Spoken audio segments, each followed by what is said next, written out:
Queridos amigos, a passagem da palavra de Deus para a qual eu me alegro em chamar a sua atenção nesta noite se encontra na segunda carta de Pedro, no capítulo de número 1. Nós leremos este versículo de número 16. Eu abro em 2 Pedro, capítulo 1, versículo 16, estas palavras gloriosas: porque não vos fizemos saber o poder e a vinda de nosso Senhor Jesus Cristo, seguindo fábulas astuciosamente compostas, mas nós mesmos vimos a sua majestade. O nosso título nesta noite é a respeito dos fatos e a mensagem do Natal. E todas as vezes que eu mencionar esse termo Natal, eu me refiro, obviamente, ao nascimento, o evento histórico, ao nascimento natalício do Senhor Jesus Cristo, o Salvador neste mundo. Bem, os fatos e a mensagem desta narrativa histórica registrada aqui para a nossa salvação. Bem, eu gostaria de lidar com dois grupos de textos na palavra de Deus que tocam os fatos históricos e o outro grupo que lidam com a mensagem que estes fatos comunicam. O primeiro desse grupo está aqui nesta segunda carta de Pedro, a partir deste versículo de número 12 em diante. E o segundo grupo está no Evangelho de Mateus, no capítulo 1. Bem, eu começo por aqui então, os fatos do Natal. Versículo de número 16, observe estas palavras, querido amigo: porque não vos fizemos saber o poder e a vinda de nosso Senhor Jesus Cristo, seguindo fábulas astuciosamente compostas, mas nós mesmos vimos a sua majestade. Bem, Pedro escreve aqui como um homem avançado em idade. Ele sente e sabe que o seu tempo de partida está próximo, muito próximo. E a sua preocupação aqui, então, é despertar a mente daquelas igrejas juvenis, recém-nascidas, pouco tempo constituídas, a respeito dos fatos sobre os quais estariam baseados a fé deles e a nossa fé, a fé de todo o povo de Deus até o final. Já no período de Pedro e do apóstolo Paulo, fantasias, alegorias eram astuciosamente inventadas a respeito da pessoa do Senhor Jesus Cristo. E Pedro está preocupado em recordar aqueles crentes em Jesus sobre as verdades concernentes ao Senhor Jesus Cristo, a sua vinda a este mundo, os fatos históricos. E ele coloca esta preocupação nestas palavras a partir do versículo 12. Por isso não deixarei de exortar-vos sempre acerca destas coisas, ainda que bem as sabeis, e estejais confirmados na presença e verdade. E tenho por justo, enquanto estiver neste tabernáculo, despertar-vos com admoestações, sabendo que brevemente hei de deixar este meu tabernáculo, como também nosso Senhor Jesus Cristo me tem revelado. Mas também eu procurarei em toda a ocasião que depois da minha morte tenhais lembrança destas coisas, porque não vos fizemos saber o poder e a vinda de nosso Senhor Jesus Cristo, seguindo fábulas astuciosamente compostas, mas nós mesmos vimos a sua majestade. Bem, nós chegamos a este período do ano em que creio é sempre importante recordarmos o que nós cremos. É sempre um perigo, e sempre há um perigo diante de todo crente em Jesus Cristo, em seguir mecanicamente, sem checar a base da sua fé, as evidências, os fatos, a realidade daquilo que crê.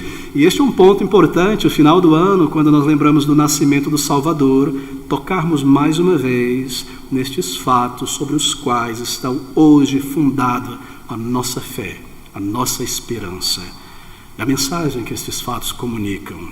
Bem, Pedro diz que eles já sabiam desses fatos no versículo 12, ainda que bem as saibais e estejais confirmados na presente verdade. Mas ele desejava recordar aqueles crentes antes de partir, e nós precisamos desta recordação.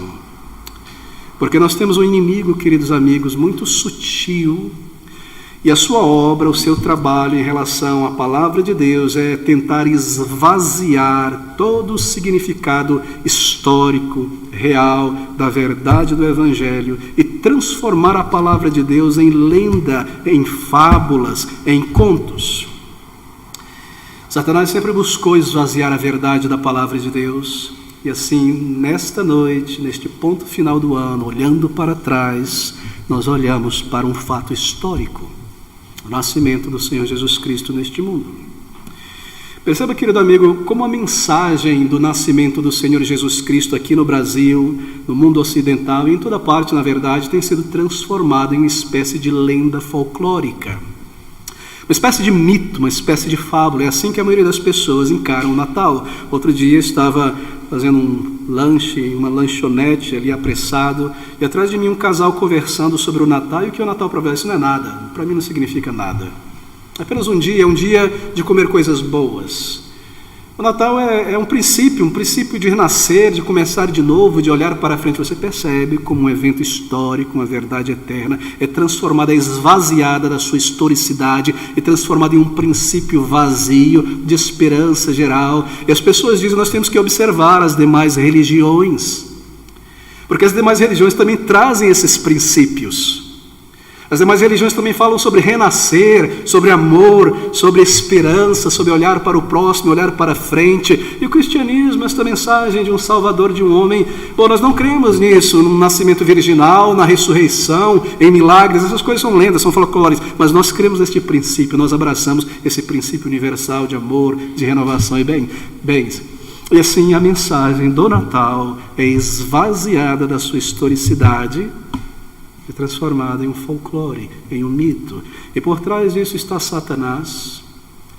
Isso é propagado em nossa sociedade, na música, nas novelas, no teatro. Não é mais Cristo, um ser histórico vindo a este mundo e aquilo que aquilo significa, mas tantas outras coisas.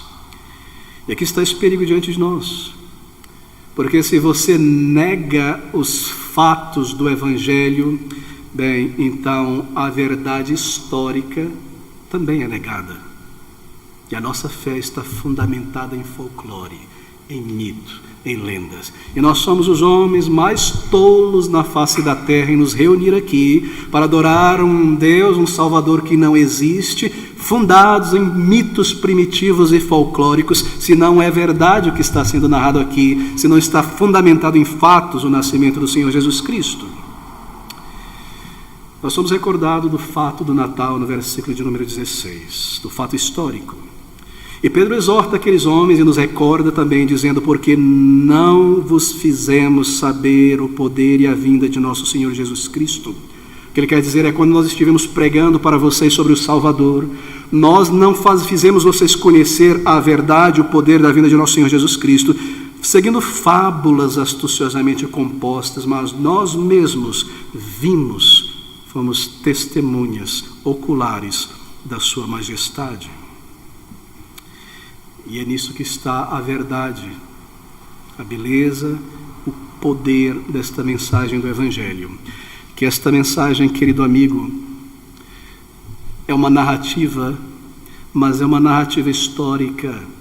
Não é meramente a construção de um homem que parou em uma mesa fria e começou a produzir uma religião e certos princípios e terminou, fechou o livro e começou a publicar e a vender. Quão diferente é o cristianismo bíblico de todas as demais religiões. O cristianismo bíblico é uma religião histórica, fundamentada em fatos narrados, testificados. Diferente, por exemplo, da religião muçulmana, onde um homem, um profeta, em uma caverna, recebe uma mensagem completa e começa a escrever em osso, em pedra, em couro, e depois produz, e tudo aquilo está registrado em um livro e levado para frente. Diferente da religião dos hindus, com seus Vedas e tradições orais de poesias e louvores e pensamentos registrados em um livro. Diferente dos ensinos de Buda, a nossa fé está fundamentada no desdobramento histórico da intervenção de Deus neste mundo, no tempo e no espaço. A nossa fé tem uma base histórica. A nossa fé está baseada em fatos. E nós estamos recapitulando essas coisas nesta noite. E nós somos recordados aqui sobre isso. E assim todas essas falsas noções a respeito de Jesus Cristo Salvador já estavam presentes ali no primeiro século. Assim, certas lendas, certas proposições começaram a se espalhar pelas igrejas de que Deus não poderia ter vindo a este mundo. Como poderia Deus ter vindo a este mundo? Deus, um homem encarnado, Um homem que precisa comer, ir ao banheiro e tomar banho, isso é inconcebível, isso é impossível. Não era um homem que veio aqui, foi uma aparência divina, uma alma, um espírito, negação de uma verdade fundamental. Se ele não tomou um corpo e uma natureza humana, como ele poderia morrer no lugar de pecadores? E haviam outros que diziam, não. Ele tinha um corpo, mas não era divino, era apenas um homem que foi separado, inspirado por Deus e fez grandes coisas em nome de Deus e estava em comum acordo com Deus, mas ele não era Deus. E se nós negamos a divindade de Cristo, essa declaração da palavra de Deus, as evidências históricas, o testemunho ocular de tantas pessoas sobre a divindade do Senhor Jesus Cristo, então, querido amigo, é vã a nossa esperança, porque todos nascemos pecadores, e somente um Deus eterno, santo, que se tornou um homem santo, sem pecados, poderia ser um sacrifício aceitável a Deus no lugar de pecadores. Assim, se nós negamos os fatos históricos do Evangelho, da Palavra de Deus, nós esvaziamos a nossa fé e nós não temos qualquer fundamento a respeito do que nós cremos. Daí a necessidade de afirmar estes fatos. Porque não vos fizemos saber o poder e a vinda de nosso Senhor Jesus, a sua encarnação, os seus milagres, a sua palavra, seguindo fábulas astuciosamente compostas. Nós não recebemos essa história, esta narrativa lendária que veio dos séculos, e alguém produziu isso aqui e nós estamos ensinando para vocês. Não, nós somos testemunhas oculares, nós estávamos lá, nós vimos o Salvador, nós tocamos nele, nós sentimos o seu cheiro, nós comemos a comida que ele produziu, nós estávamos lá e nós vimos a sua glória, a sua divindade. E como era essa glória? Cheio de graça e verdade, como o Filho unigênito do Pai. Oh, meus queridos amigos, é nesta revelação histórica que está a glória e o poder do Evangelho. Bem, Deus poderia ter revelado a sua mensagem de uma maneira diferente. Ele poderia, por exemplo, ter enviado anjos a este mundo para nos ensinar estas coisas. Isso seria certamente algo magnífico, não é? Seres eternos, da glória eterna vindo a este mundo. Ele poderia ter falado com voz audível desde o céu, aquela voz como de muitas águas, e nos ensinar, nos revelar os seus atributos. Isso seria algo tremendo, maravilhoso. Mas ele decidiu não fazer desta forma. Ele decidiu se manifestar no tempo e no espaço, como um homem dentro da história. E é nisso que está a glória deste Evangelho. Nós ensinamos a Cristo, não seguindo fábulas, lendas coletadas e organizadas em um livro, mas nós mesmos fomos testemunhas da sua majestade. E aqui está a glória do Evangelho. Deus entrando neste mundo.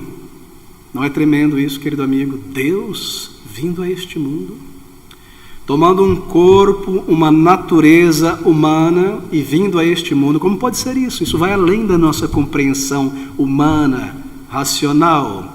Mas quem disse que é para ser compreendido o mistério da revelação? Isso é para ser abraçado pela fé. Nós simplesmente não concebemos a mecânica, a química espiritual, assim por dizer, de que Deus tenha tomado um corpo e sido gerado no ventre de uma virgem. Homem, aqui neste mundo, embora no céu, eterno, glorioso, divino, mas literalmente no ventre de uma mulher. Isto não é fantasia, está nos dizendo a palavra de Deus. Isto não é mito. Cristo nasceu em Belém, numa cidade, num espaço geográfico. Seu nome foi registrado em livros, tanto é que Mateus checa nesta livraria os seus descendentes. Ele esteve aqui, ele foi um homem de verdade, como um ser humano. Ele experimentou as mesmas coisas que você e eu neste dia experimentamos. Ele teve sede, ele teve fome, ele cansou-se, ele sentiu dor, ele sentiu compaixão, ele sentiu angústia ao ir para aquela cruz. Tudo que nós experimentamos como seres humanos, as coisas que nos tornam pessoas humanos, ele experimentou, porém sem pecado. Ele foi tentado em tudo também, em todas as coisas como nós, verdadeiramente humano, verdadeiramente um homem. E se você pensar por um minuto, poderia haver uma demonstração, uma explanação, um display maior, mais preciso do amor de Deus do que o seu Filho vir a este mundo? Acaso uma voz do céu, um anjo, uma aparência divina comunicaria isto, mas que Deus deixa o seu trono eterno e entra neste mundo e habita entre nós? Não poderia haver uma demonstração maior do amor de Deus. Ele demonstra isso na história. Ele vem a este mundo, ele se revela de uma maneira compreensível. Deus se revelou ao homem ao longo da história através da sua criação. Pela criação nós podemos compreender que há um Criador, nos diz Paulo em Romanos 1. Pela lógica, pela compreensão, pelo instrumental racional, nós podemos ver um mundo organizado, racional, e chegar à conclusão de que há uma mente que trouxe tudo esta existência. Mas é claro, esta revelação divina na natureza não é suficiente para nós, porque nós não podemos exatamente saber algo sobre Deus, sobre o nosso pecado, sobre a eternidade, sobre a origem apenas pela natureza. Assim Deus se revela também pela história. Cria um povo, lida com este povo, trata este povo, disciplina este povo, tudo isso é narrado. Ele separa aquele povo e ele se revela, e lá, através daquele povo, e o lidar de Deus com Israel, nós aprendemos sobre a santidade de Deus, a justiça que Deus requer do homem, que não somente o adore, mas que o seu coração o busque. Mas ainda estava incompleta esta revelação. Como nós poderíamos nos achegar a Deus, pecadores como nós? Então, Ele próprio, como nos diz Hebreus capítulo 1, vem a este mundo, tendo falado de muitas maneiras, natureza, história, pelos profetas, Ele próprio vem a este mundo, Deus entre nós. Bem, naquele dia, como um bebê nascido neste mundo, olhos incrédulos apenas viram ali um menino como qualquer outro, cujo cordão umbilical fora cortado há pouco tempo, precisando de cuidado, de leite, de banho e nada mais. Olhos incrédulos não viram a glória de Deus. Mas aquelas pessoas que Deus preparou, como Zacarias, como aqueles magos do Oriente, como aqueles pastores de Belém, eles viram a glória do Senhor, mesmo como um bebê, eles compreenderam e eles o adoraram. Deus eterno, feito homem. Oh, meus queridos amigos, Ele veio a este mundo, Ele experimentou vergonha, Ele experimentou a morte, a contradição dos pecadores por toda a sua vida, por 33 anos históricos de vida, Ele experimentou todas estas coisas. E lembre-se, Ele não meramente nasceu, mas Ele veio a este mundo. O que significa dizer que Ele já existia antes. Ele é o Deus eterno, Ele veio. Eu vim para que tenhais vida. Ele não diz eu apareci, eu surgi. Eu vim para que tenhais vida e vida eterna. Eu vim para isso. Continuamente Ele está se referindo à sua divindade. E nós temos os seus títulos: homem de Nazaré, homens de dores, filho do homem em relação à sua humanidade. E nós temos outros termos: o Filho de Deus, a sua divindade. Ele é o Deus eterno encarnado. E nós cremos em uma verdade histórica. Se você nesta noite não está certo, e não crê ou tem dúvidas sobre a historicidade do Natal, eu me refiro ao nascimento do Senhor Jesus. E se para você o Natal, esta narrativa, é apenas uma história folclórica, lendária, confusa, cheia de coisas sobrenaturais, primitiva, patriarcal, mas que traz algum princípio belo, como em todas as religiões, de amor, de renascer, de amizade, e não um fato histórico, então nós devemos ser recordados essas palavras. Porque não vimos, não vos fizemos saber o poder e a vinda de nosso Senhor Jesus Cristo, seguindo fábulas astuciosamente compostas, mas nós mesmos vimos a sua majestade. Eles viram, e não somente o apóstolo Pedro viu, mas Tiago também, e João, e eles estavam ali naquele monte da transfiguração, e eles viram em um momento ali naquele monte, o Senhor como que tira a máscara da sua humanidade, e a glória da sua divindade resplandece, e eles viram, e eles caem em temor, e eles ouvem a voz que vem do céu, os olhos, o ouvido, eles falam, eles testemunham da glória do Senhor. Então João, muito tempo depois, ao escrever o seu evangelho, ele diz: o verbo se fez carne, habitou entre nós, e vimos a sua glória, cheio de verdade, cheio de graça. Nós somos testemunhas oculares. Esta não é uma fé mítica, esta é uma fé real, histórica, Deus que veio a este mundo. E essas palavras nos recordam sempre disso. E então o apóstolo Pedro segue dizendo que a base da fé é uma base histórica. Esta base histórica está fundamentada em pelo menos dois elementos. O testemunho de pessoas que presenciaram tudo isso, o registro desse testemunho. E dois, o testemunho daqueles que estavam presencialmente com Jesus. E dois, o testemunho dos profetas. Observe que ele nos diz no versículo 16: porque não vos fizemos saber o poder da vinda do Senhor. E ele diz: não por fábulas, mas nós mesmos vimos a sua majestade. Este é o primeiro elemento, esta é a primeira base histórica. E o segundo está no versículo 17: porquanto ele recebeu de Deus Pai honra e glória, quando da magnífica glória ele foi dirigido a seguinte voz, lá no Monte da Transfiguração: este é o meu Filho amado. Eles ouviram a voz de Deus, eles ouviram o testemunho de Deus sobre Jesus, em quem me tenho comprazido. E ouvimos esta voz dirigida do céu, estando nós com ele no Monte Santo.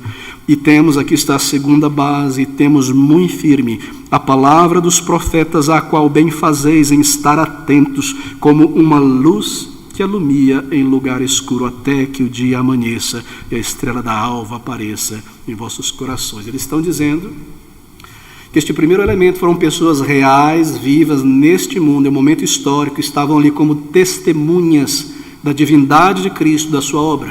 Ele está baseando em fatos, em testemunhas oculares. Ele está dizendo que a segunda evidência para isso são fatos históricos, a predição dos profetas, e como estas coisas se cumprem literalmente com a vinda do Senhor Jesus Cristo, factualmente está baseado em história, em verdades reais neste mundo. Aqui está então, os apóstolos testemunharam a glória divina. Bem, você sabe que nós, deixe-me fazer um pequeno parênteses explicativo, nenhum de nós consegue acessar o passado. O passado não existe mais como um tempo histórico. Ele existe como um tempo narrativo. O passado são fatos, mas o passado também precisa ser interpretado, compreendido, porque os fatos, o acontecimento em si mesmo, não comunica algo, a menos que seja entendido. Quando nós tentamos acessar o passado, coisas que já aconteceram há muito tempo atrás, os historiadores dividem as evidências em pelo menos 3 evidências. Os fatos, os acontecimentos, as cartas, as pedras, tudo é reunido, e ali utiliza-se certos métodos para compreender o significado daquelas coisas. Se você tem, por exemplo, uma carta, um texto, é feito algo chamado de crítica interna. Aquilo que foi escrito aqui, há contradições, está fora das verdades históricas, geográficas, isso é verdade, isso é fantasia, é desordem, uma crítica interna realizada. E você pode passar este livro pela crítica interna e você perceberá que não há contradição cultural, histórica, geográfica do que está declarado aqui. A segunda crítica que é feita, então, é uma crítica externa. Os acontecimentos em torno dos acontecimentos narrados aqui, eles foram reais. Existiu realmente um homem chamado Herodes, existiu esta cidade, dito aqui. Ouviram-se falar de um homem, um rabino chamado Jesus Cristo, ele veio de Nazaré. Há fatos, há declarações, há evidências de um Monte Calvário. Se você passa a palavra de Deus pelo crivo desta historicidade, da crítica externa, você percebe que ela permanece em pé. Então nós ouvimos a respeito de Pedro e de João, estes apóstolos que estavam ali olhando, vendo, usando os seus sentidos, testificando. Bem, sabe o que nós temos então aqui? Nós temos uma fonte primária. Uma fonte primária são aquelas pessoas que estiveram ali, vendo o ato, vendo o acontecimento, objetos do momento, primários, estavam ali, fazem parte do acontecimento. Uma fonte secundária é alguém que ouviu de alguém que estava lá e registrou.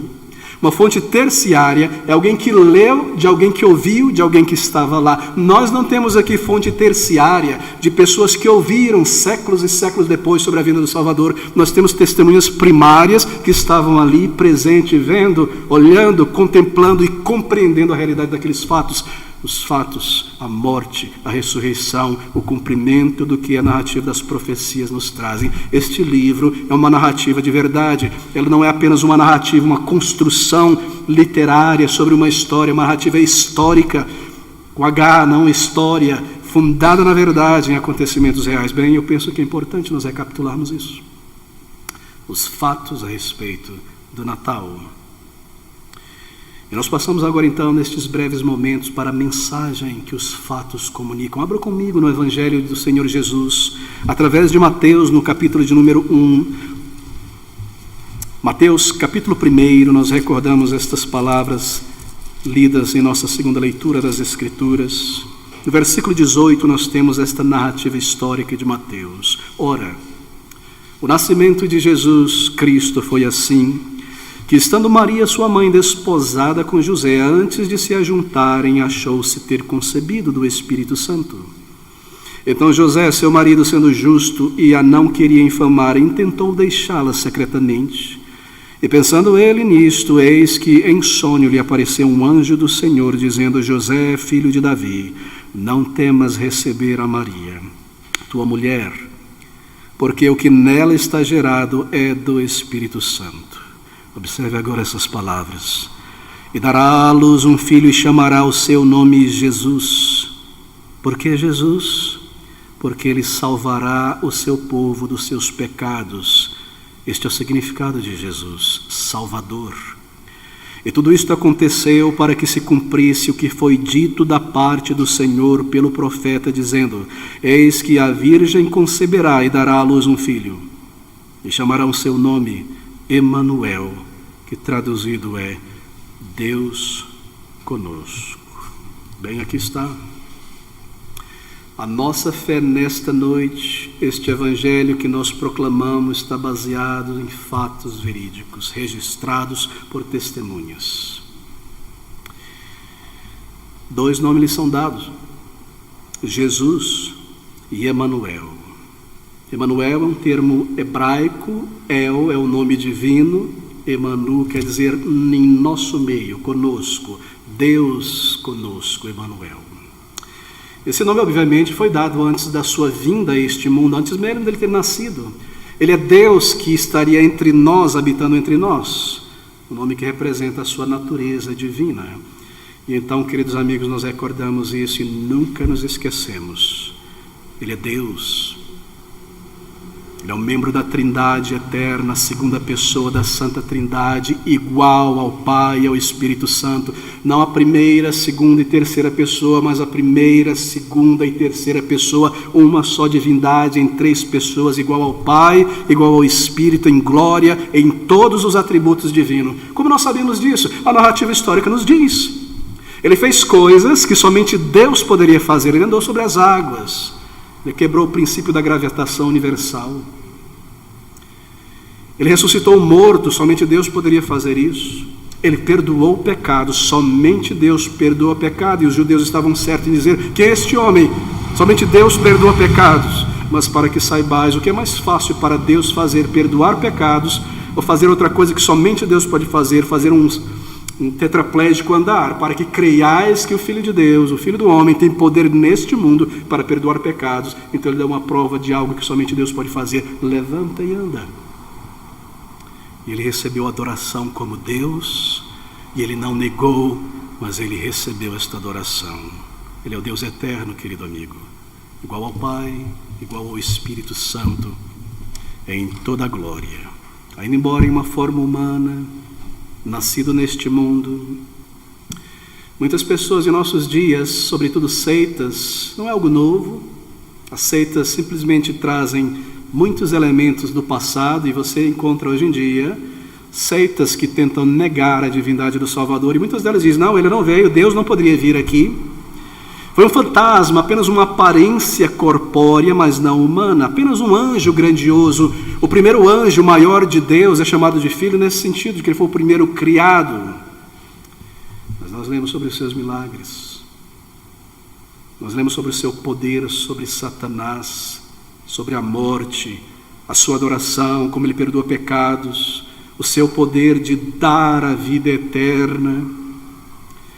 Ele ressuscitou da morte pelo seu próprio poder e subiu ao céu. Ele deu a sua vida na morte e ele a tomou de volta na ressurreição. Somente Deus pode fazer isso. E ele disse de si mesmo, eu e o Pai somos um, não só em acordo, mas em divindade. E assim um aspecto do caráter de Deus que este nome Emanuel revela ou destaca é este: Deus conosco. Queridos amigos, é sempre uma pergunta que volta a ser feita: será que o homem natural por si mesmo poderia conhecer e compreender a divindade a menos que Deus se revelasse a nós? Seria simplesmente impossível. Seria simplesmente impossível para o ser humano compreender estas coisas, a menos que Deus falasse e nos dissesse, e Ele falou, vindo a este mundo. E o que Ele revelou? O que Ele revelou do Pai, o Verbo que comunica ao Pai, que Deus é santo, que Deus é perfeito, que nós somos pecadores. Ele revelou a justiça de Deus em punir o pecado, entregando Ele a sua vida e carregando toda a miséria, toda a dor, toda a justiça de Deus. Deus deve julgar pecados. Deus não pode varrer os meus pecados para baixo do carpete, esquecer deles e simplesmente me receber no céu. Ele não pode contradizer a si mesmo. Sim, Ele é amor, mas Ele é justiça. Ele não pode negar estas coisas, e nós aprendemos isso na vinda do Senhor Jesus Cristo. Que Deus amou o mundo e enviou o seu Filho, mas com justiça, devendo punir pecadores, Ele mata o seu Filho. Mas lembre-se, Ele próprio se entrega para isso. Nós aprendemos essas coisas, e nós aprendemos sobre o amor de Deus, nos diz o apóstolo João, nisto, em que Cristo tenha vindo a este mundo, é neste fato histórico, é neste evento, é nisto, não naquilo, que Deus tenha vindo a este mundo. Nisto está o amor. Não que nós tenhamos amado a Deus, mas que Deus nos amou e veio e entregou o seu Filho amado. Onde está o amor? De que lado desta linha, Deus ou nós? Está todo do lado de Deus. Nisto está o amor. O amor de Deus, revelado, conhecido, experimentado na pessoa do Senhor Jesus Cristo. Ele revelou que Deus pode ser conhecido, buscado, encontrado, que Deus preparou um meio de reconciliação e salvação para pecadores, que Deus é cheio de graça e misericórdia. Queridos amigos, isso é Natal. Deus conosco, Salvador bendito vindo a este mundo, Deus entrando no tempo e no espaço, não uma energia, uma força, um vapor, uma aparência humana, mas um ser pessoal, e pode ser buscado e conhecido em sua palavra, e nós podemos entrar pela fé em arrependimento para com Deus, em um relacionamento pessoal, e sermos feitos filhos de Deus, por meio de Jesus Cristo. Mas um outro nome, por fim, lhe foi dado. Ele deveria ser conhecido para sempre, então, por este nome. E dará à luz um filho e chamarás o seu nome Jesus, porque ele salvará o seu povo de seus pecados. Ele seria conhecido por este nome, por toda a eternidade. E enquanto o primeiro nome Emanuel representa a sua natureza divina, o nome Jesus representa o seu ofício, a sua missão, a razão do porquê Deus veio a este mundo. E dará à luz um filho e chamará o seu nome Jesus, porque ele salvará. A sua missão está conectada ao significado do seu nome. Jesus é a tradução grega, seu nome hebraico era Josué, que significa a salvação do seu povo. Deus entre nós, a salvação do seu povo. Mas salvador de quê? De quem? Nos é dito aqui. Ele veio ao mundo para salvar seu povo de seus pecados. Salvador. Você percebe, querido amigo? Jesus Cristo é o Salvador de pessoas de seus pecados. Ele é a libertação, a liberdade que uma pessoa pode obter da culpa, da condenação. Ele veio para salvar. Deixe-me recordar isso. Ele não veio para lhe salvar de suas dívidas. Ele não veio para salvar o seu casamento, embora ele possa fazer isso conforme cada um se submete à vontade do Senhor. Ele não veio para salvar este planeta Terra. Este planeta Terra será destruído por ele, não aniquilado e refeito. Ele não veio para salvar as minhas emoções. Ele não veio para nada disso.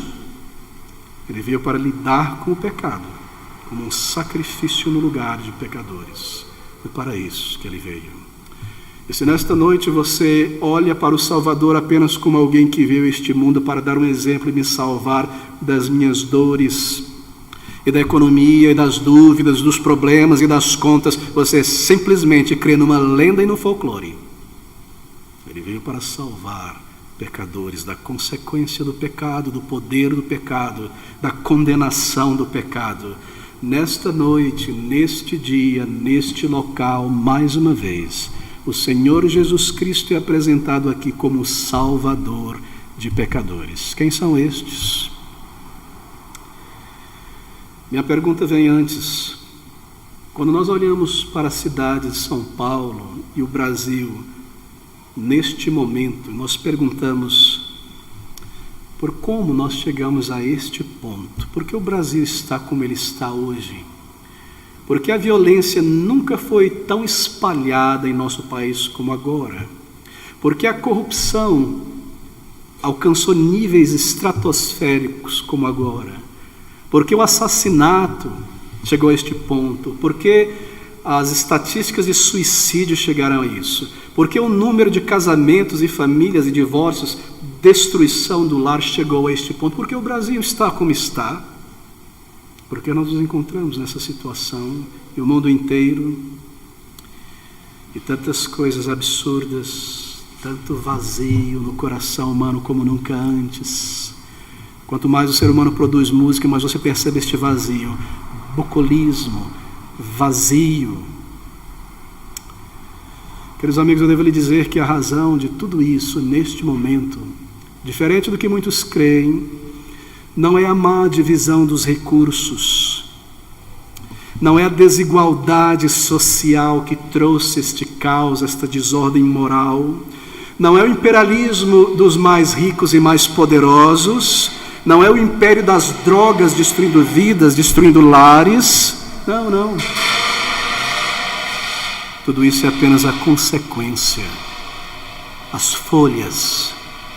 O problema real está na raiz, é um outro problema. O problema é o pecado. E darás à luz um filho e chamará o seu nome Jesus, porque ele salvará o seu povo dos seus pecados. O que é o pecado? A palavra de Deus significa transgressão da lei de Deus, rebelião.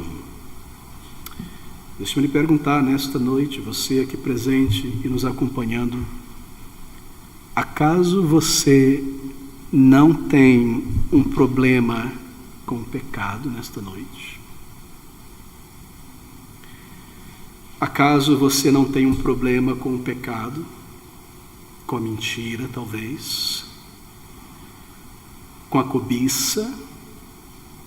Com a imoralidade? Com um temperamento violento? Com orgulho? Acaso há aqui neste lugar algum de nós que não tem um problema com o pecado, a incredulidade, a dureza de coração? Ele veio por pecadores. Ele veio por homens e mulheres como nós. Ele não veio para pessoas que não se consideram pecadores. Seu nome é Jesus, o Salvador. Ele salva pecadores. E aqui está a mensagem por fim do Natal. Se você e eu terminamos os nossos dias neste mundo, esta breve jornada, da mesma maneira como nós entramos aqui pecadores, então nós permanecemos condenados diante de Deus. Condenados? Mas eu não fiz nada de mal, eu não fiz nada para merecer, eu nunca fiz algo de errado tão grande e imenso. Meu querido amigo, entenda o que este evangelho ensina.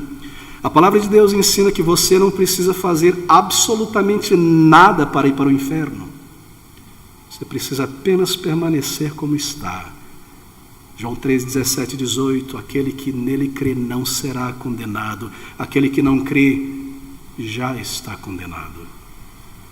Já estamos condenados, esperando apenas a execução, o dia de juízo, e ouvir aquelas palavras: se não conhecemos a Cristo, se não tivemos o perdão e a remissão de nossos pecados por meio de Cristo, palavras terríveis de se antecipar: apartai-vos de mim, malditos, para o fogo eterno. Mas pastor, o fogo eterno não foi preparado para os anjos maus, para o diabo? Sim, para eles, para os malditos. Apartai-vos de mim, malditos, para o fogo eterno, preparado por Deus para Satanás e seus anjos. Ele veio para salvar o seu povo da consequência do pecado.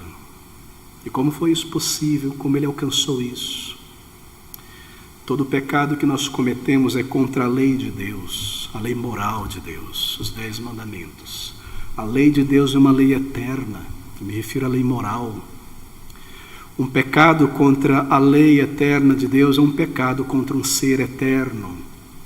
Um mero homem finito não poderia pagar por um pecado eterno. Um pecado eterno traz consequências eternas, e o inferno é eterno, é um lugar onde o fogo nunca cessará, e o verme nunca morrerá, e o ranger de dentes nunca acabará. Foi por isso necessário que o Deus eterno viesse a este mundo para lidar com a consequência eterna do pecado, entregando a sua vida por mortais e pecadores que deveriam pagar eternamente por sua culpa, para salvá-los e lhes dar a vida eterna. Como ele fez isso? Tomando um corpo e uma natureza humana, entrando no tempo e no espaço, nascendo para morrer. Um corpo lhe foi dado para ser o sacrifício no lugar de pecadores. Seu nome é Emanuel, Deus que veio a este mundo. Seu nome é Jesus, Salvador, Libertador. Se você nunca se aproximou do Senhor Jesus Cristo da maneira como a Bíblia o declara e o apresenta como Salvador, então, meu querido amigo, eu devo lhe dizer, para ser fiel à palavra de Deus, que você permanece condenado. E por fim, estes pecados que você tanto acaricia e guarda te levarão à condenação. Reconhecer Jesus Cristo nesta noite como um grande homem na história, como Maomé, como Buda ou qualquer outro, não é suficiente. O seu nome é Salvador, Senhor. Nenhum outro reconhecimento de Jesus Cristo é suficiente, capaz de nos perdoar e nos reconciliar com Deus. Você deve se aproximar dele desta maneira, como Salvador. Isto significa que eu devo encarar os meus pecados. Eu devo reconhecer toda a minha culpa e parar de justificar, e parar de apontar para os outros, e parar de diminuir a culpa, e parar que todo mundo faz isso, e não foi minha culpa, foi minha criação. Reconhecer: Senhor, lembra-te de mim, eu sou um pecador, miserável homem que sou, salva-me, lava-me, me perdoa, reconheço a minha iniquidade, Tu és o Salvador, eu sou um pecador, então o Senhor veio por mim, para mim. Querido amigo, essa é uma mensagem graciosa, é maravilhosa, ela é positiva, arrependimento. Perceba, se você reluta nesta noite e diz: eu não sou um pecador assim, eu sou uma pessoa falha, mas não um pecador. Se você recusa a encarar esta verdade, se você não se diz um pecador, então eu devo lhe dizer que você não tem parte na obra de Cristo Jesus, porque Ele morreu por pecadores. E se eu não vejo a mim mesmo como um pecador necessitado de misericórdia e graça, eu não tenho parte na intercessão de Cristo diante do trono da glória de Deus, porque Ele intercede por pecadores. Venha, pecador. É o que diz a palavra de Deus. Arrependei-vos, as primeiras palavras do Senhor Jesus Cristo no Evangelho de Marcos, capítulo 1:15, quando ele inicia o seu ministério público, quando ele termina a sua vida, é arrependei-vos e crede no Evangelho. Nesta noite, esta mesma verdade é recordada. E você deve buscá-lo pela fé e entregar-se completamente a Ele como Salvador e confessar a Deus os teus pecados e lançar-se pela fé nele, nele somente. E nesta noite, esta mensagem, esta verdade histórica é mais uma vez recordada. Que o Deus eterno se fez homem para que os filhos dos homens pudessem ser feitos filhos de Deus. Vamos orar juntos. Ó bendito Deus e Senhor nosso, como podemos te agradecer? Palavras não conseguem comunicar, e pensamentos e palavras se desdobram em louvor, em gratidão, em ações de graças por ti, ó Cristo, que veio a este mundo, que cumpriu toda a justiça, que sofreu a punição naquela cruz de dor e amargura, que alcançou o direito e os méritos de perdoar pecadores e reconciliá-los com o Pai. Graças te damos porque tudo isso foi cumprido, e agora, mesmo hoje,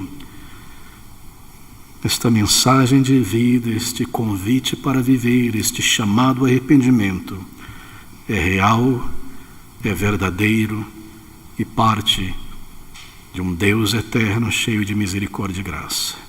Senhor, se há aqui em nosso meio queridos amigos que ainda não se aproximaram do Senhor Jesus Cristo como pecadores necessitados, vem, Senhor, e convence-os e faze-os ver que nele há perdão, vida, certeza de salvação, verdadeiro propósito para a existência. Ó Deus de graça, nós te agradecemos mais uma vez por amor tão grande, amor sem medida, medido na cruz do Calvário. Graças te damos por homens como nós do século 21.